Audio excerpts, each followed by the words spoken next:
Here is Colonel Doug McGregor, a former senior advisor to the Secretary of Defense. Thank you for joining us. Why do you think Putin is doing this? What is his end game? Well, Vladimir Putin is carrying through on something that he's been warning us about, at least for the last 15 years, which is that he will not tolerate U.S. forces or their missiles on his borders, much as we would not tolerate Russian troops and missiles in Cuba. And we ignored him, and he finally acted. He was not going to allow Ukraine under any circumstances to join NATO.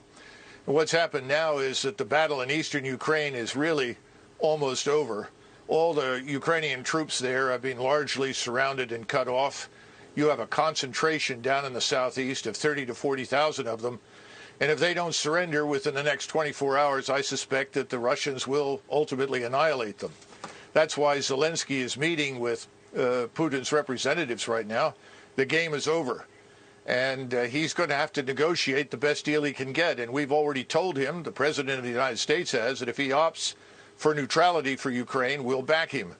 And I think that Vladimir Putin will do that for Western Ukraine. That is the Ukraine beyond the Dnieper River. But behind it in the east, where he is now, I'm not sure what he has planned there, whether he forms another republic, annexes it into Russia, because historically it has been Russian.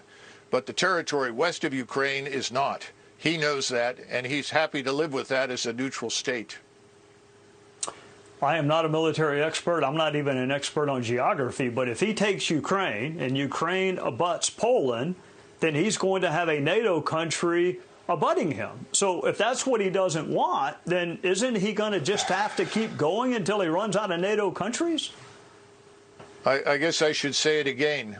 He has no interest in crossing the Dnieper and heading west to the Polish border.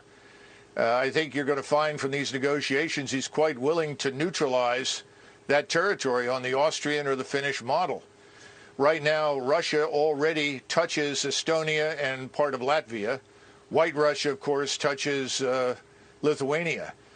He's not interested in going to war with us, and he has an army that's too small for that purpose. And he knows it. His economy is smaller than that of South Korea's. So this is not something that he's looking for. We are imputing to him things that he does not want to do in our usual effort to demonize him and his country. We need to remember that Ukraine is fourth from the bottom of 158 countries in the world as corrupt. Russia is perhaps 3 or 4 places above them. This is not the liberal democracy, the shining example that everyone says it is. Far from it. Mr. Zelensky has jailed journalists and his political opposition. I think we need to stay out of it. The American people think we should stay out of it. The Europeans think we should stay out of it. And we should stop shipping weapons and encouraging Ukrainians to die in what is a hopeless endeavor. So when you say stay out of it, you mean no sanctions, no military aid, just let Russia take the portion of Ukraine they want to take? Yes, absolutely. I see no reason why we should fight with the Russians over something that they have been talking about for years. We simply chose to ignore it. And more important, the population there is indistinguishable from their own. You know, the thing that's so disturbing is that on the one hand, we will not send our forces to fight, but we are urging Ukrainians to die pointlessly in a fight they can't win. We're going to create a far worse humanitarian disaster than anything you've seen thus far if it doesn't stop. Thank you for joining us.